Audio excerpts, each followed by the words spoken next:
Bom dia, pessoal, tudo bem com vocês? Voltamos aí para mais uma aula de Direito Constitucional e vamos prosseguir a matéria referente a processo legislativo, né? No caso, no vídeo anterior, nós havíamos visto, né, a questão referente à iniciativa de instaurar um projeto de lei, certo? Após a iniciativa, nós vamos passar aqui para a fase de deliberação parlamentar, ok? Fase de deliberação parlamentar, que basicamente é a segunda fase desse processo legislativo ordinário, né? No caso, para se aprovar uma lei ordinária, ok? Então, havendo a iniciativa, o projeto de lei, ele começa, como regra geral, na Câmara dos Deputados, certo? Começa na Câmara dos Deputados como regra geral, com exceção de que daqueles projetos de lei que foram de iniciativa ou de senador ou de comissão do Senado. Mas tirando essas duas situações, o projeto de lei ele vai começar a ser debatido na Câmara dos Deputados, ok? E no caso, chegando lá na Câmara dos Deputados, esse projeto de lei ele será discutido e será votado. No caso, para a aprovação de uma lei ordinária, é necessário apenas o voto concordante da maioria simples. O que é a maioria simples? No caso, a maioria dos presentes. Por exemplo, se na Câmara dos Deputados você tem 513 senadores no total, e num determinado dia você tem 300 deputados presentes naquele dia, então, para aprovar uma lei ordinária, é necessário que haja o voto concordante de apenas a maioria dos presentes. No caso, com 151 votos a favor, é possível aprovar o projeto de lei na Câmara dos Deputados, ok? Isso em se tratando de lei ordinária, ok? E aí, pessoal, o que é que acontece? Se a Câmara ela aprovar, o projeto ele vai seguir para a Casa Revisora, né? Que no caso será o Senado. Chegando lá no Senado, você tem três tipos de situações que podem ocorrer. O projeto de lei ele pode ser rejeitado pelo Senado, que no caso ele será arquivado. O projeto de lei pode ser aprovado, que aí no caso ele seguirá para o presidente da República. E tem ainda uma terceira via, que o Senado ele pode incluir emendas, né? A Casa Revisora pode incluir emendas ao projeto de lei aprovado na casa inicial, certo? Caso isso aconteça, o projeto de lei ele deve retornar para a casa inicial para que as emendas elas sejam votadas, ok? Vejamos um exemplo. Se um projeto de lei ele é aprovado na Câmara com 30 artigos, ele segue para o Senado e o Senado resolve acrescentar mais 5 artigos, esse projeto de lei ele deverá retornar para a Câmara para que a Câmara ela vote esses 5 artigos que faltaram, que não foram analisados pela Câmara, certo? Se a Câmara aprovar esses 5 artigos, esse projeto de lei ele vai seguir para o presidente da República, certo? Ele vai seguir para o presidente da República. Se no caso a Câmara não aprovar esses 5 artigos, o projeto de lei ele seguirá para o presidente da República sem esses 5 artigos que foram emendados, certo, pessoal? Deu para entender aí?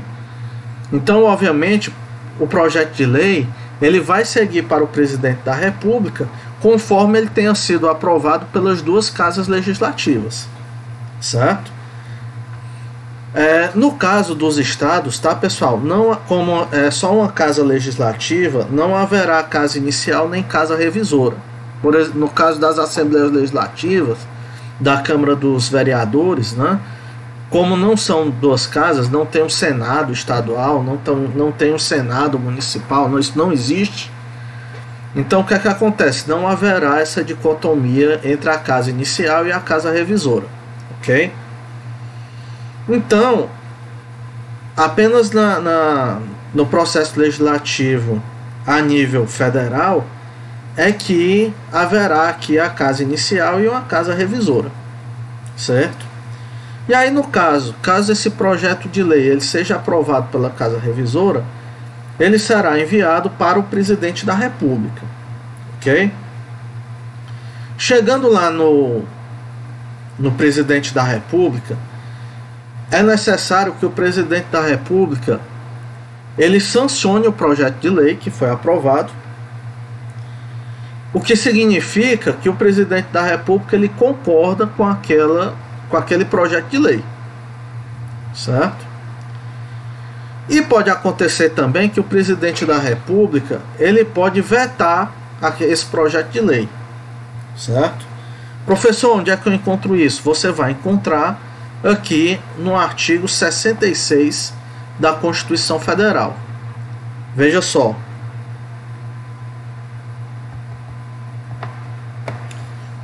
A casa na qual tenha sido concluída a votação enviará o projeto de lei ao presidente da República que, aquiescendo, o sancionará, certo? Então, caso o presidente da República concorde, ele sanciona o projeto de lei e aí ele seguirá para a próxima fase. No caso, o presidente da República, tá, gente? Ele tem 15 dias para tomar aí alguma providência. Se ele não se manifestar nesses 15 dias, a lei ela é considerada sancionada. O projeto de lei é considerado sancionado. É o que se chama, o que a doutrina costuma chamar de sanção tácita, tá? Então o presidente ele tem 15 dias para sancionar o projeto de lei. Se não fizer, o projeto de lei é considerado sancionado. Mas caso o presidente não concorde com o projeto de lei, ele poderá vetá-lo total ou parcialmente, certo? Total ou parcialmente, ok? Primeiramente, tá, pessoal? O veto ele poderá ser jurídico ou então político, certo? O veto jurídico ocorre quando o presidente da República ele entende que aquele projeto de lei é inconstitucional. Trata-se aí de uma forma de controle de constitucionalidade que é realizado pelo presidente da República. Então é claro, tá, pessoal? Só deixando bem claro, o veto, seja ele político ou jurídico, ele é sempre motivado. Então, em se tratando de veto jurídico, o presidente da República ele vai motivar o veto dizendo que aquele projeto de lei está violando a Constituição de alguma forma, certo? Esse é o veto jurídico. No caso, pessoal, o veto político, na realidade, ocorre quando o presidente da República acha que aquele projeto de lei ele é contrário aos interesses da sociedade, certo? Trata-se aí de um veto que é realizado por questões de conveniência e oportunidade. O presidente da República ele deve motivar esse ato e, é claro, ele vai dizer nas razões do veto por que aquele veto, aliás, por que aquele projeto de lei vai atrapalhar a sociedade. Então a gente pode dizer que esse veto político ele é um veto que vai de encontro aos interesses da nação. E aí, no caso, o presidente da República veta. Tanto o veto jurídico como o veto político pode ocasionar o veto total do projeto de lei ou parcial, certo? No entanto, tá, pessoal, é importante que se diga uma coisa. Quanto ao veto parcial, o presidente da República ele só pode vetar texto integral de artigo, parágrafo, inciso ou a linha, tá? Isso é o que tem aqui no parágrafo 2º, certo? Veja só, o veto parcial somente abrangerá texto integral de artigo, parágrafo ou a linha. Por exemplo, não pode o presidente da República vetar apenas uma palavra dentro do artigo. uma palavra dentro do parágrafo, ou algumas palavras dentro do artigo, ou de um parágrafo, ou inciso, ou a linha, certo? Tem que ser o quê? O texto integral. Perfeito? Estamos entendidos aí? No caso, pessoal, caso tenha havido um veto por parte do presidente da República, o que é que pode acontecer?